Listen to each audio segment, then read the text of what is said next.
me before I was saved, you know my attitude used to be horrible. And for those of you who don't know me, when I say horrible, I wasn't a bully, but I was the type of person that if you did it first, I was going to do it worse. If you went low, I was going to the deepest, darkest, hottest pit that there was. Okay, baby, in the words of Shannon Sharp, I was hell when I was well. Friends, when you see this, testify in the comments and tell the people. I was bad. Anyway, the other day I'm on the internet and I saw this video, and I will try to like put it in here so you guys can see. But the guy said something along the lines of, all you can do is control your actions, but you can't control the consequences to those actions. You get to play with people's life and then determine how they respond. I'm saying, as a real person, you could pick your choice, but you don't get to pick your consequence. That's not how life works. You make your decision, but you don't get to pick your consequence. The Bible tells us that whatsoever a man soweth, that which he shall reap. In other words, whatever you do is going to come back with some type of consequences, whether it's good or bad. You plant good seeds, you're going to receive good back.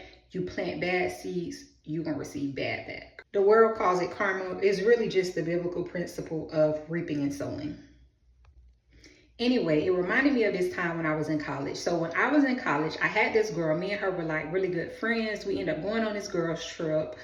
And on this trip, we get into it, right?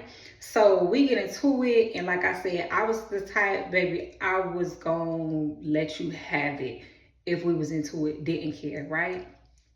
Anywho, for the rest of the trip, we don't really talk much. We get back to school or whatever. We kind of cordial, but not really like how we used to be. I apologized to her for, the argument or whatever. But from that point, like from the trip forward, we were never really friends again. We was cordial, we was cool, but never really like friends like how we were before the trip. At the time, I didn't really understand, because to me, it wasn't that big of a deal, right? To me, friends argue, they bicker, they get into it, but at the end of the day, as long as they don't hit the internet and as long as we're not throwing hands, it is what it is. Like, we're friends, we're gonna laugh about it, joke about it, boop, boop, boop, and that's that, right? But you can't expect everybody to have the same outlook as you, especially when you're doing something that's in the wrong. In this case, we were both arguing, but baby, I'm a pit bull when I'm mad. People get to forgive you without reconnecting with you. Just because a person forgives you does not mean that you are going to have the same access to them that you did prior to the situation. And that does not mean that they're harboring unforgiveness, bitterness, any of that thing. That literally just means that they forgave you and released you.